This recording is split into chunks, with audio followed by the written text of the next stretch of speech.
Assalamualaikum warahmatullahi wabarakatuh. Berjumpa lagi di Darwin Muklis Channel boloh, yang membahas seputar perkopian, mengenai sharing serta pengalaman saat berkebun kopi boloh. Di hari Senin tanggal 22 Juni tahun 2026. Mudah-mudahan kita semua selalu diberikan kesehatan dan kebun kita bagus untuk kedepannya. Di sini saya akan coba membahas ataupun mengenali karakter 3 jenis klon boloh, yang mana di situ ada klon tanam bungkuk, klon bagio, dan klon arsat.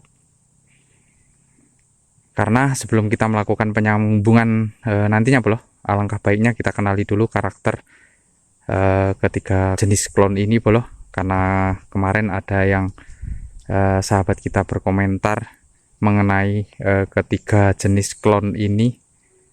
Maka di sini saya akan coba menjelaskan, namun jangan di skip boloh saat menonton video saya, agar tidak terjadi gagal paham saat memahaminya. Karena di sini saya hanya ingin berbagi seputar kopi boloh di ketiga jenis klon ini.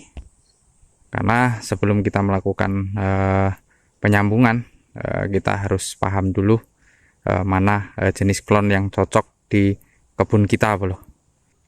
Namun sebelum itu, terima kasih buat yang sudah stay tune di channel saya dan menonton video-video saya ini. Di sini saya akan coba menjelaskan boloh mengenai karakter ketiga klon tersebut boloh, yang notabene untuk ketiga klon tersebut di cuaca ekstrim seperti ini, ataupun di tahun kemarin terlalu banyak turun curah hujan, namun buahnya untuk saat ini masih dominan lebat boloh. Oke, yang pertama di sini saya akan coba membahas mengenai kopi klon tanam bungkuk boloh. Nah, ini kondisi klon tanam bungkuk, yang ada juga bilang ini klon Sumende, ataupun ada yang bilang ini BP308, yang mana BP308 itu adalah kode yang sudah terverifikasi boloh, atau tersertifikasi oleh pemerintah. Yang pertama boloh, ini untuk kondisi buahnya seperti ini boloh, sedikit lonjong, dan untuk dompolannya lumayan rapat.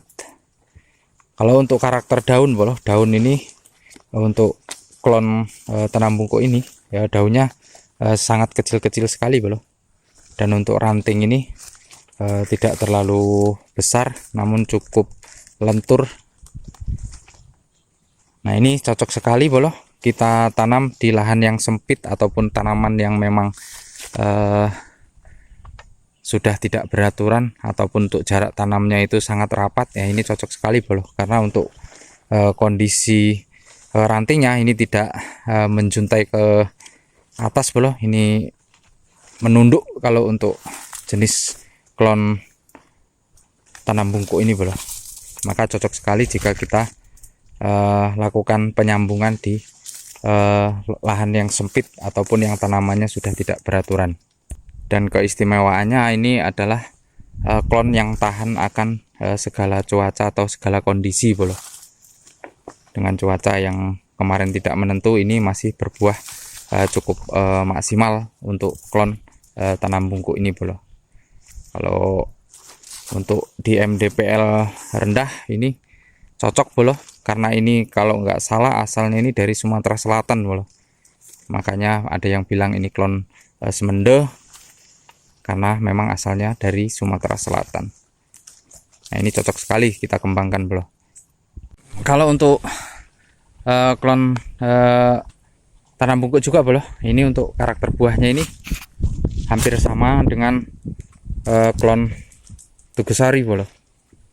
Ini untuk bentuk bijinya ini cukup besar serta tipis kulitnya ini boloh. Ini kondisinya, walaupun karakternya identik dengan raja ataupun tunas ranting boloh. Namun untuk dompolannya cukup besar. Ini satu dompol ini kurang lebih 40 biji nih boloh. Walaupun kita sudah melakukan pemetikan 2 kali boloh. Nah, ini untuk klon tanam bungkuk ini buahnya masih cukup lumayan. Inilah karakter tanam bungkuk. Oke, kita lanjut ke klon bagio boloh. Nah, ini kalau untuk klon bagio boloh. Klon bagio ini kalau untuk kondisi daun sangat sama boloh, sangat kecil. Beda dengan klon daun lebar ataupun klon yang lain. Nah, ini kalau untuk dompolannya ini cukup rapat sekali boloh. Bahkan sampai tidak memiliki jeda di ruasnya ini boloh. Dan untuk karakter daunnya ini hijaunya kebiru-biruan boloh kalau untuk klon klon bagio boloh. Nah, ini cocok juga di MDPL rendah boloh, karena klon bagio ini asalnya dari Bengkulu kalau nggak salah boloh. Nah, ini yang dibawa oleh Mbah Bagio waktu itu, yang ditanam di kebun beliau di Lampung Barat yang terletak di Beringin boloh. Dan untuk saat ini kondisi Mbah Bagio masih cukup sehat walaupun beliau sudah sepuh. Nah, ini adalah penemuan beliau yang dibawa dari Bengkulu pada saat itu boloh. Maka karena dari Bengkulu itu di rata-rata itu MDPL rendah boloh, maka cocok sekali kalau ini dikembangkan di MDPL yang rendah. Kalau untuk di MDPL yang tinggi boloh atau 1000 ke atas itu banyak yang karakter kopi itu memang cocok untuk di MDPL yang tinggi boloh. Namun kalau ini cocok juga untuk di MDPL yang rendah boloh. Dan ini sangat tahan sekali untuk segala cuaca boloh, atau segala kondisi. Sama seperti tanam bungkuk tadi boloh. Ini tetap berbuah maksimal setiap tahunnya. Walaupun cuaca kemarin terlalu banyak turun hujan, sehingga saat pembungaan sampai pembuahan pun itu masih tergolong curah hujannya tinggi. Namun kalau untuk kondisi buah masih tetap aman. Nah, ini untuk karakter dari klon bagio boloh. Kalau untuk ruasnya sangat rapat, serta kalau untuk tangkainya ini cukup lumayan besar boloh, beda dengan tanam bungkuk tadi. Nah, klon ini cocok juga kita tanam di lahan yang sempit boloh, karena untuk kondisi karakter rantingnya ini tidak terlalu menjuntai ke atas boloh.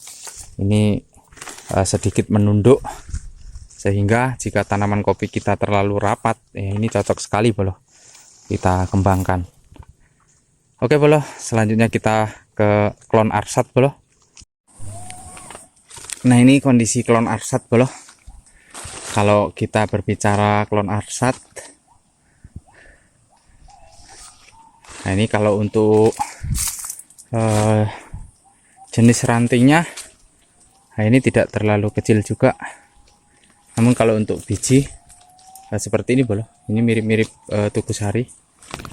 Kalau untuk dompolannya lumayan ini boloh, lumayan rapat. Nah, ini kondisinya.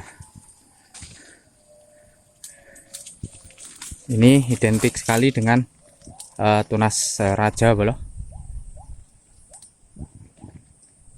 Kalau tidak salah ini asal klon arsat ini dari Bukit Kemuning. Nah, ini kondisinya boloh seperti ini untuk rantingnya. Dan untuk daun ini tergolong kecil-kecil juga boloh. Untuk rantingnya tidak terlalu besar juga. Namun kalau untuk klon arsat ini boloh, ini membutuhkan kopi yang tidak terlalu rapat boloh. Kalau kopi yang terlalu rapat ini Kalau untuk kondisi rantingnya ini bolo, ini sedikit menjuntai datar bolo, jadi ini hampir sama dengan klon daun lebar, terlalu memakan tempat bolo. Ini dengan ukuran tanam ini harus jaraknya sedikit luas bolo. Namun ini tahan sekali dengan cuaca juga bolo, karena ini asalnya dari Bukit Kemuning yang tergolong daerahnya itu panas. Nah, ini cocok untuk di dataran rendah bolo. Namun kalau untuk biji dibandingkan klon Bagio lebih besar klon Bagio bolo. Dan kalau untuk karakter klon Bagio itu di pucuk-pucuknya seperti ini nih, ada pentilan. Kalau Arsat ini kalau untuk buah hampir mirip dengan klon Tugu Sari. Ini cocok sekali kita lakukan okulasi di batang-batang tua bolo, apalagi di kebun tua. Nah, ini sangat bagus sekali untuk kondisi buahnya. Kalau kita mau mengejar tonase, nah, Arsat ini sangat cocok bolo, karena ini dalam satu batang itu untuk buahnya bisa sampai 2-3 kilo bolo untuk klon Arsat ini. Namun semua tergantung pada perawatan, pemupukan yang tepat, dan pemilihan bahannya yang tepat juga bolo. Dimana bulan kita memilih bahan untuk buahnya sangat rapat. Ini sebagian kopi sudah ada yang merah lagi.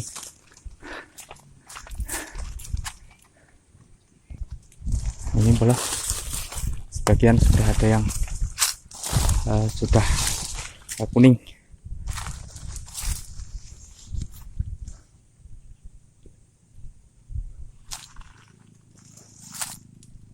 Nah, ini klon Legend bolo, ini klon Tugu Sari. Buahnya masih cukup lumayan sih. Nah, ini klon Tugu Sari. Nah, ini kondisi klon Arsat yang muda bolo. Ini yang baru kita lakukan okulasi di bulan 2 kemarin. Nah, ini sudah seperti ini bolo. Ini karakternya tunas raja yang muncul. Kondisinya cukup bagus, subur bolo. Nah, ini kita lakukan okulasi menggunakan batang Liberica bolo. Ini kondisi okulasi di bulan 2 kemarin. Nah, ini yang kita lakukan di bulan 1 bolo. Alhamdulillah ini sudah keluar mata bunganya bolo. Kalau ini lokal. Namun terlepas dari ketiga klon tersebut yang saya sebutkan tadi bolo, seperti klon Bagio, Arsat, ataupun klon Tanam Bungkuk, memang untuk karakternya itu sangat bagus. Namun semua itu tetap kita harus perhatikan cara pemupukan atau pemupukan yang tepat. Kalau kita tidak perhatikan saat perawatan atau pemupukannya, maka hasilnya pun tidak kalah sama dengan klon-klon yang memang tidak produktif. Jadi kita terserah buat sahabat tani yang mau milih yang mana yang kira-kira bagus menurut kalian di lahan milik kita sendiri. Karena kemarin ada kawan yang bertanya, kira-kira untuk klon Arsat, Bagio, serta Tanam Bungkuk itu bagus nggak mas di MDPL 600. Nah, ini sekalian saya jawab, sekalian saya tunjukkan karakternya. Kalau menurut saya sangat bagus sekali bolo. Maka jangan ragu kita melakukan okulasi agar kedepannya kopi kita ini tetap berbuah maksimal. Walaupun cuaca yang mungkin terkadang tidak menentu, mudah-mudahan dengan perawatan yang tepat, ataupun pemilihan bahan yang tepat dengan pemupukan yang tepat, mudah-mudahan kopi kita tetap akan memiliki buah yang maksimal walaupun mengalami penurunan namun tidak terlalu signifikan. Oke Boloh, mungkin itu saja yang bisa saya sharingkan mengenai ketiga klon tersebut Boloh. Masih banyak jenis-jenis klon yang bagus yang lainnya, namun ini yang saya sepil hanya 3 ini. Mudah-mudahan video saya ini bermanfaat. Saya akhiri, assalamualaikum warahmatullahi wabarakatuh.